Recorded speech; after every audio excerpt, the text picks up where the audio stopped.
Okay, so this is the truck that we pulled the transmission out of. This is a 95 F-150 four-wheel drive. You know, yeah, you can see it was wrecked in the front. I don't know, this is the transmission that we were pulling it out. It was pretty simple. A lot of the stuff was already torn apart. All we had to do is pull the transfer case off, and on the transmission bell housing bolts were pretty much loose. We wrapped a string rope around the transmission that we got in one of the other vehicles, and when we pulled the transmission out, it fell onto them ropes. It actually worked really good. Didn't damage it at all. We were able to just didn't cut the ropes once it was a few inches off the ground. This is the deal they had. Spin the wheel. I was able to get 25% off the whole purchase. Here it is on the way back. We got it all loaded up. And here's the deal. It was $291.92, and the transmission right here was $134 with a core charge of $14. So it was about 150 bucks, you could just say, for your transmission. Again, this was 25% off. I don't know, they don't have that on there, so yeah. And then here's us pulling the motor out of this Mercury Mountaineer Ford Explorer. Same thing. Here it is in there. I had to replace this part of it, this output for the water pump thingy mabob, because that was rusted out. But other than that, it ran when we got there. I was able to hit rev limiter with it. That was kind of funny. Here, this didn't really work. I kind of just pulled the engine hoist over and it almost fell and was not good. The 3-liter was still somehow able to spin the tires in the door, both of them. Good limited slip action. So this was kind of funny. This is the second time as we were there he smashed it up. He smashed the rear window out of it, and then he was pulling it back and one of the leaf springs caught the ground and rolled it over because there was no rear axle in there to hold up the leaf springs. That was kind of funny. Here it is. We got the truck loaded up with the motor. And here it is back at the house. Here's the dash from that thing. It had 251,000 miles on it, and you can see it's running here. Good oil pressure. Oh, you know, that gauge is actually on at this point, and it's idling. And yep. Here's the motor. The only reason this stupid motor was on that stand was because of that stupid 2x4 right there. I cut out a little notch section and I put it on the end of the crankshaft. That was the only reason this thing's on here, because this thing probably would have broke and fell off. But here I'm taking it apart to clean it all up. It looks terrible. And here it is after painting it up. Looked real good. I kept everything that you see on here and I just spray painted it, minus the valve covers. I kept the valve covers on so I wouldn't get any paint in the motor. And here it is, starting to put it back together. Cast coat iron is the color. Here's the clutch. This clutch was $114 from O'Reilly's. That was a really good deal, I think, and they had it right in stock. They pulled it right off, set it on the counter.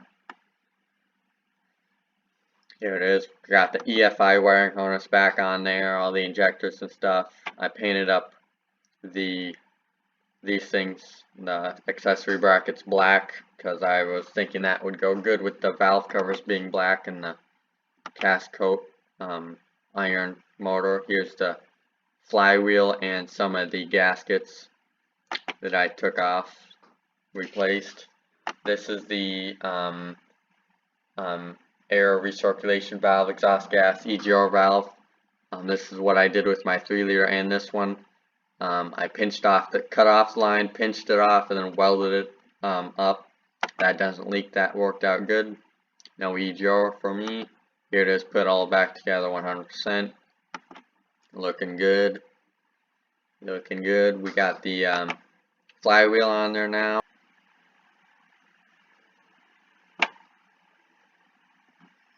Here it is. We're pulling out the 3-liter motor. Worked out pretty good, but it was a pain in the butt because the transmission, I couldn't get the transmission off. All the bolts were really tight and kind of difficult to get to. You should really need to do this with the transmission out, because it has to be at this angle to get actually out of the vehicle, and then there's no way you can turn it to get the transmission out. So I had to get in the hood of the vehicle, under the hood, and pull it out, or lift the transmission up to get it high enough out of the transmission, out of the truck. And I had to, you can see I took off the wheels in order to even lower down even further. Here it is out.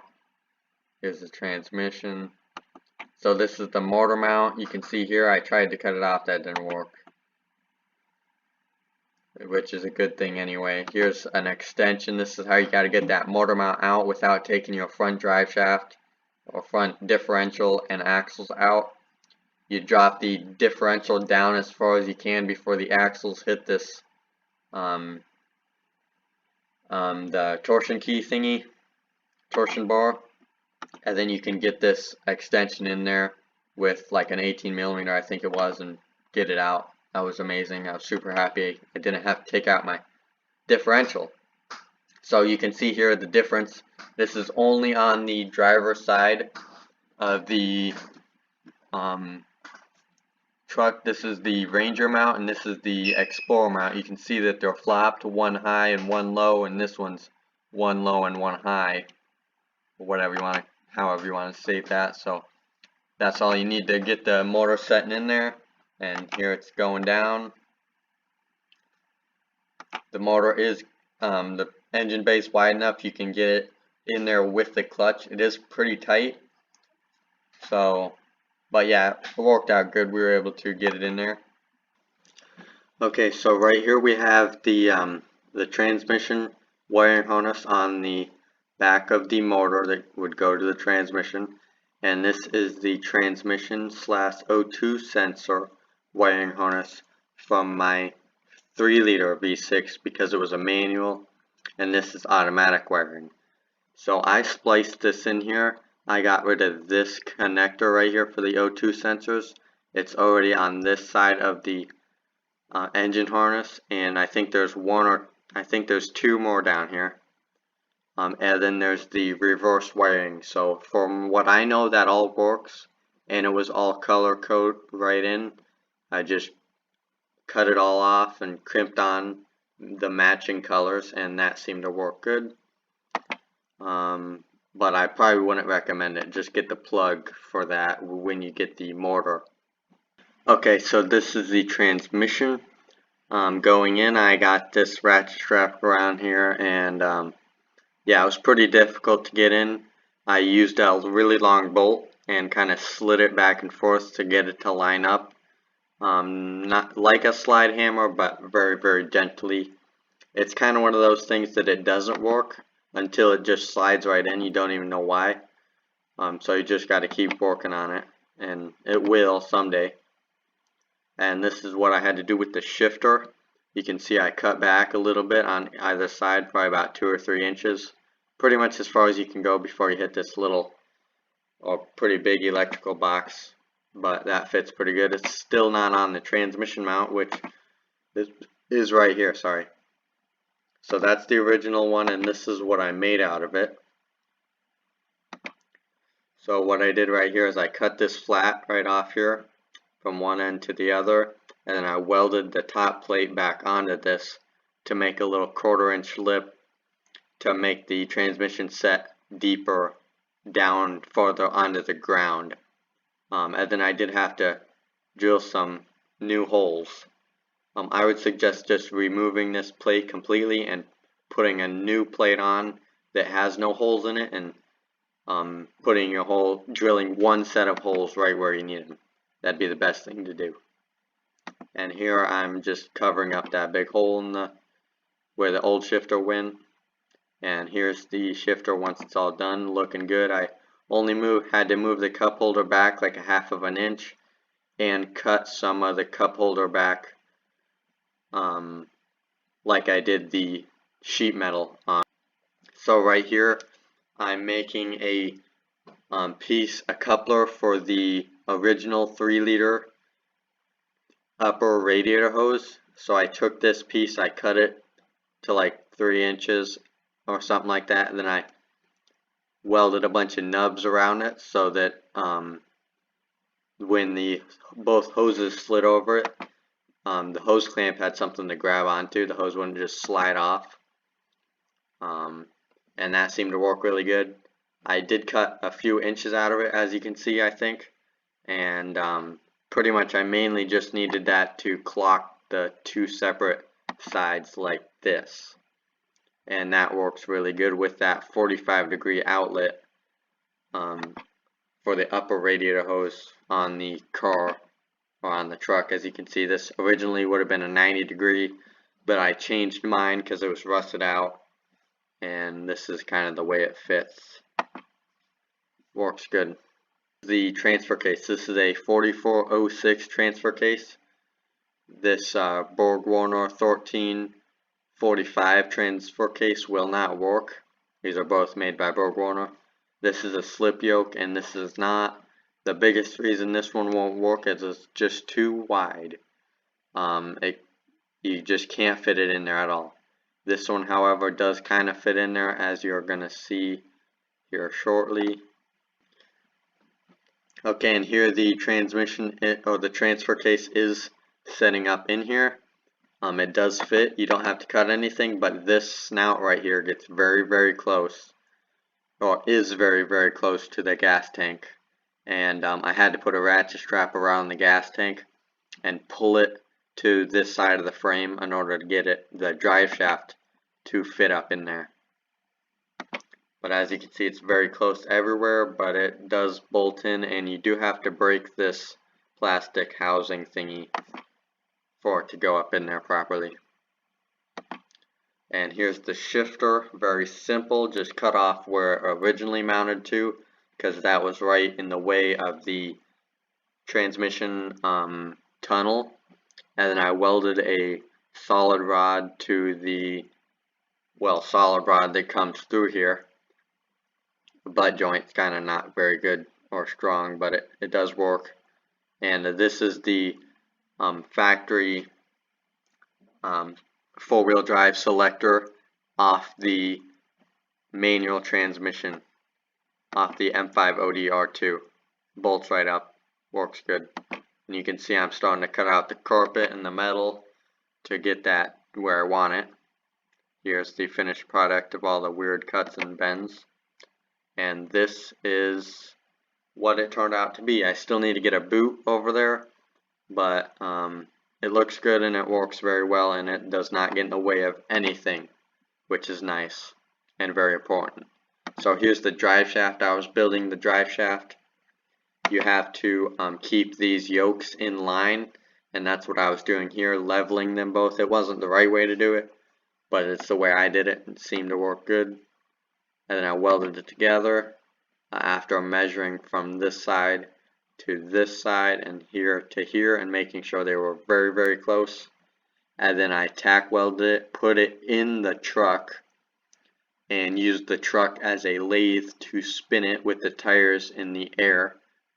And I marked it with a marker, smacked it with a hammer, did it again, marked it with a marker, smacked it with a hammer until I got it to where pretty much I couldn't hold the marker close enough and get only the high side, if that makes sense. Turned out very straight and worked good. This is the 3-liter drive shaft to mount over here, and this is the factory one from a 98 Ford F-150. The same F-150 I got the transfer case from, so the slip yoke slid into the 4406 transfer case. Here's me doing the exhaust. This is just how I drove around like this for a little while until I got some piping and some cherry bombs. And here's me and my brother finished up, having fun. The O'Reilly's guys were really cool, and they liked it a lot. Yeah, so as you guys saw from the little edit and the voiceover we did, I got it all straight forward and figured out.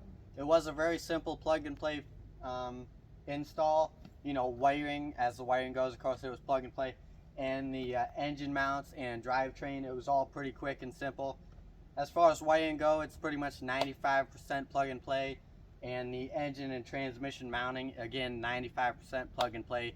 There's only 5 or 10% that you kind of got to do. It's pretty good. I've been driving around now for a long time. It's been like, what would you say, 5,000 miles? Yeah, probably something like that. So 3 or 4,000 miles on this thing. It's been going great. Even with the stock radiator, you know, you wouldn't expect a 3-liter radiator to handle all the 5-liter horsepower, but it does do pretty well unless you get in some sticky situations. But yeah, it's pretty easy. Why don't you come over here and take a look at this engine bay and, you know, show you how it really looks. I'll take this out of the way. You can see I got a nice cold air intake on there because the 3-liter box wouldn't fit, and you know, that looks cooler than putting a 5-liter box in there. Next video we will be going over the more difficult stuff, or the stuff that people have more questions about, like the wiring harness, hooking it up, making sure it starts with the key. We're going to go over the tachometer stuff, how to make sure how to get your tachometer to work with a V8, and we're also going to be going over the fuel system, because the returnless and stuff like that, and probably some other stuff I'm forgetting. If you guys have any questions and have any more difficult questions about what you need or what you don't need to do or anything like that, let me know so I can make it for that next video and answer any questions you guys have. I know quite a bit about this thing, built the whole thing, so pretty much. So if you guys got any questions, let me know. I'll be sure to try and answer them to the best of my abilities. I'll fire it up for you.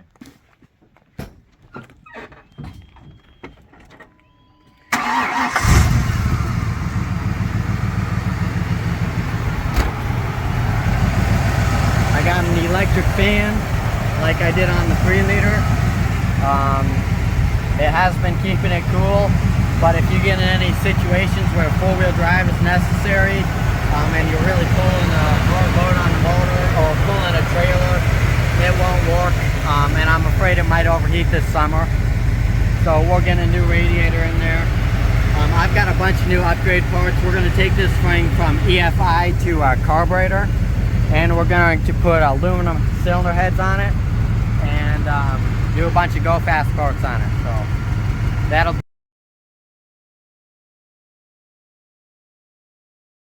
be, you know, the next phase to this thing. But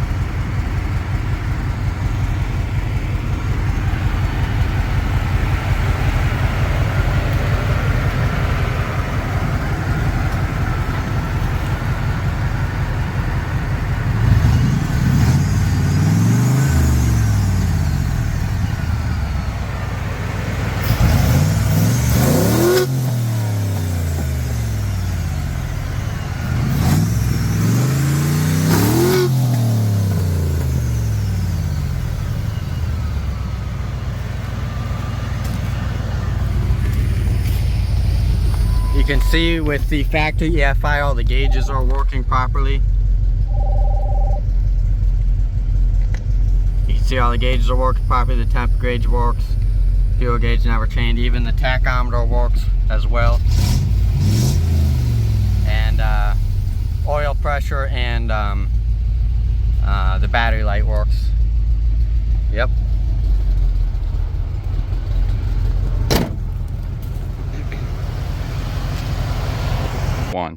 Okay, so yep, that's the end of this video. We'll have a little bit of some cuts and edits of the flybys and stuff like that. Super happy with it. It's been great. I love it. I would recommend it to anybody. It's a very easy swap to do. I had no experience whatsoever swapping or any real serious mechanical work on automotive stuff. The only thing I had done before this was head gaskets on the original 3-liter. And as my brother can contest by the camera, we actually broke a transmission because we had no idea what we were doing before this. So yeah, this is a very easy beginner swap, especially with the manual transmission. That really helps. So yeah, thank you guys for watching. I'll see you on the next one. Hopefully the next one is very soon and more serious stuff about this. So I'll catch you guys on the next one, and I'll